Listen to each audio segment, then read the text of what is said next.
ज़्यादातर टेक्नीशियन इस कंडीशन में फ़ोन को रिपेयर करने से मना कर देते हैं, पर उनको पता नहीं होता कि ये फ़ोन इजीली रिपेयरेबल है। अगर एक सही मेथड से काम किया जाए तो ये काम सिर्फ 45 मिनट में हो सकता है। इस फ़ोन को रिपेयर कर लेते हो तो एक ही फ़ोन में 3 से 4 हज़ार रुपये आराम से कमा सकते हो। कस्टमर का डेटा अगर इम्पोर्टेंट है तो वो अपने फ़ोन को ठीक करने के अच्छे खासे पैसे देगा। इस वीडियो में मैंने डिटेल में समझाया है कि कब कैसे काम करना है, तो इसे पूरा देखें, आपको कुछ न कुछ नया सीखने को मिलेगा। इस वीडियो में मैं आपको दिखाने वाला हूं कि हम कैसे एक डेड मदरबोर्ड से 2 आईसी को निकाल कर एक काम करने वाले मदरबोर्ड में ट्रांसप्लांट करके डेटा और फ़ोन दोनों को रिकवर कर सकते हैं।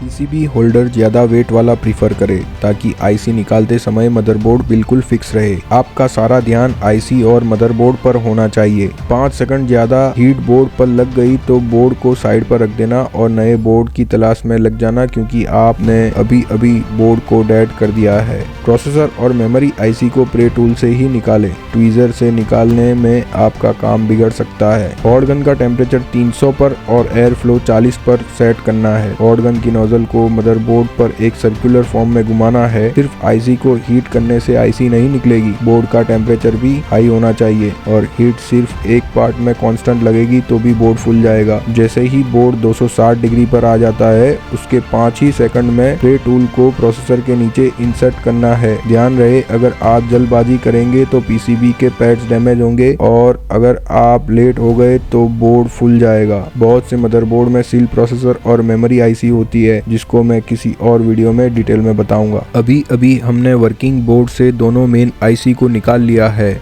अब हम बोर्ड के पैड को डीसोल्डरिंग विक की मदद से क्लीन करेंगे। इस प्रोसेस में कई टेक्नीशियन से मदरबोर्ड के पैड डैमेज हो जाते हैं।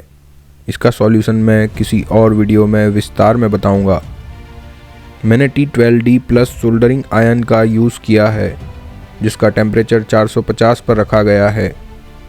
वर्किंग मदरबोर्ड अब हमारा ट्रांसप्लांट करने के लायक हो गया है। इसे एक तरफ रखते हैं और डेड मदरबोर्ड की वर्किंग आईसी को निकाल लेते हैं। वर्किंग आईसी को बेहद ध्यान से निकालनी है, अगर ये डेड हो गई तो आपका काम बिगड़ सकता है। मैंने यहाँ सुगोन की हॉट गन मॉडल 8610DX का यूज़ किया है, जो चिप लेवल वर्क के लिए एक अच्छी हॉट गन है।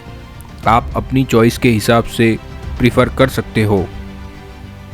टेम्परेचर 380 और एयर फ्लो 40 पर रखकर हम eMMC और प्रोसेसर को सेफली रिमूव कर लेंगे, जैसा कि आप वीडियो में देख पा रहे हो। जब तक बोर्ड सही से हीट नहीं हो जाता तब तक आप प्रे टूल आईसी के नीचे इंसर्ट ना करें, क्योंकि प्रे टूल का प्रेशर आईसी पर आने से आईसी इंटरनली डैमेज हो सकती है और आपका काम बिगड़ सकता है। आईसी को हम आईसी होल्डर में अच्छे से फिक्स कर लेंगे और दोनों आईसी को हम डीसोल्डरिंग विक की मदद से क्लीन कर लेंगे। ध्यान रहे, सोल्डरिंग आयरन आईसी पर 2 सेकंड से ज़्यादा नहीं रहना चाहिए। कांस्टेंट हीट आईसी को एक जगह पर लगने से आईसी डैमेज हो सकती है। ध्यान रहे, अगर आप आईसी को अच्छे से क्लीन नहीं करोगे तो आपका रिबॉलिंग सही से नहीं होगा और आपका टाइम बार बार रिबॉलिंग करने में बर्बाद होगा। तो जैसा मैं कर रहा हूँ वैसा ही करें।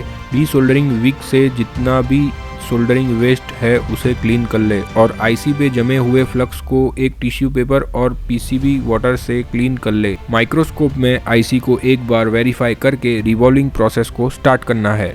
रिवॉल्विंग करना एक आर्ट है। अगर आप इसे सही मेथड से करोगे तो इस काम में कोई भी दिक्कत नहीं आएगी। सबसे पहले हम पीपीडी अप्लाई टूल लेंगे और इसे अच्छे से क्लीन कर लेंगे। इस पार्ट में आपको सफाई का बहुत ध्यान देना होगा। आप कोई भी क्लीनर इस्तेमाल कर सकते हो। मैंने मैकेनिक का पीसीबी क्लीनिंग वाटर इस्तेमाल किया है। अब हम पीपीडी अप्लाई टूल में मैकेनिक का 183 डिग्री वाला पीपीडी पेस्ट लगा लेंगे। पीपीडी में जो ज्यादातर फ्लक्स आता है वो आईसी को सही से रिवॉल्व होने नहीं देता है, इसलिए हम टिश्यू पेपर की मदद से पीपीडी में से ज्यादातर फ्लक्स को निकाल लेंगे और स्टेंसिल को पीसीबी क्लीनर से साफ कर लेंगे।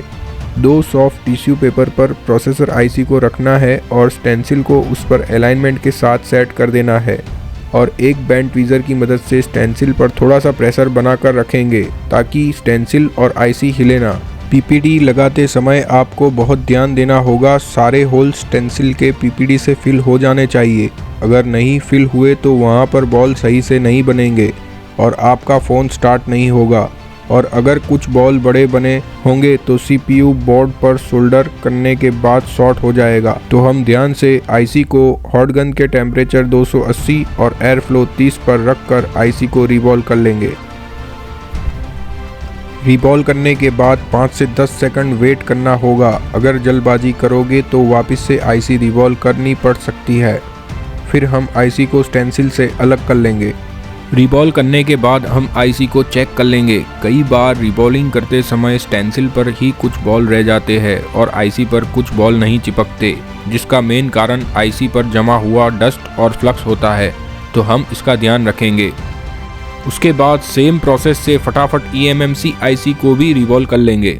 अगर आप इस फील्ड में नए हो तो मार्केट में IC revolving magnetic pad available है।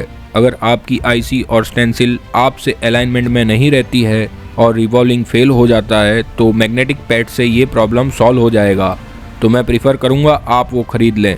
IC को बोर्ड पर सोल्डर करने की प्रोसेस में फ्लक्स का बहुत ही अहम किरदार है। सबसे पहले फ्लक्स को उसी ट्वीज़र या ब्लेड या फिर कोई भी चीज से ले जिस पर कोई सोल्डर बॉल या डस्ट चिपका हुआ ना हो, और फ्लक्स को उतना ही IC पर ले जितनी रिक्वायरमेंट है। अगर ज्यादा फ्लक्स IC पर लगाओगे तो IC बोर्ड पर से हिल जाएगी और आपको वापस से IC को बोर्ड से अलग करनी पड़ेगी, वापस से डिसोल्डरिंग विक से क्लीन करनी पड़ेगी, वापस से टिश्यू से क्लीन करनी पड़ेगी और वापस से रिवॉल्व करनी पड़ेगी। तो आप समझ सकते हो कि ये प्रोसेस पर आपको कितना फोकस देना है। अब हम IC को मदरबोर्ड पर सही से अलाइनमेंट के साथ सोल्डर करेंगे। हॉट गन का टेम्परेचर 380 और एयर फ्लो 40 होनी चाहिए। जैसे ही बोर्ड 260 डिग्री पर आ जाएगा तब फ्लक्स प्रोसेसर IC के नीचे से बाहर आने लगेगा। तब आपको समझ जाना है कि आपकी IC सोल्डर हो रही है। सोल्डर करने के बाद तुरंत बोर्ड को हिलाना नहीं है, वरना IC की अलाइनमेंट बिगड़ सकती है। सोल्डर बॉल को लिक्विड से सॉलिड होने में 5 से 10 सेकंड लगेगी। अगर बहुत जल्दबाजी है तो IC लगाने के बाद बोर्ड को फैन से हवा डालकर ठंडा कर लेंगे। और एक बात, अगर बोर्ड नॉमिनल टेम्परेचर पर नहीं है तो डायरेक्टली बोर्ड को बैटरी या पावर सप्लाई पर अटैच मत करना, वरना फोन शॉर्ट हो जाएगा। प्रोसेसर और मेमोरी पर हीटसिंक को लगा ले, वरना फ़ोन में ओवरहीटिंग का प्रॉब्लम आ सकता है। अब हम मदरबोर्ड को फ़ोन में असेंबल करेंगे और देखेंगे कि अपनी मेहनत रंग लाई है या फ़ोन डेड हो गया है और अपनों ने आज की प्रैक्टिस कर ली है। देखा आपने, हमने सक्सेसफुली डेड मदरबोर्ड से IC को निकाला और एक काम करने वाले मदरबोर्ड में ट्रांसप्लांट किया। और देखिए फ़ोन भी स्टार्ट हो गया है और साथ ही साथ हमारा डेटा भी सेफ है। ये था हमारा आज का वीडियो। अगर आपको ये वीडियो पसंद आया हो तो लाइक करें, शेयर करें और हमारी चैनल को सब्सक्राइब करें। हम मिलेंगे ऐसे ही इंटरेस्टिंग वीडियो के साथ। अगर आपको इस काम के बारे में कोई और जानकारी चाहिए तो कमेंट करें, मैं किसी और वीडियो में उसे डिटेल में बताऊंगा।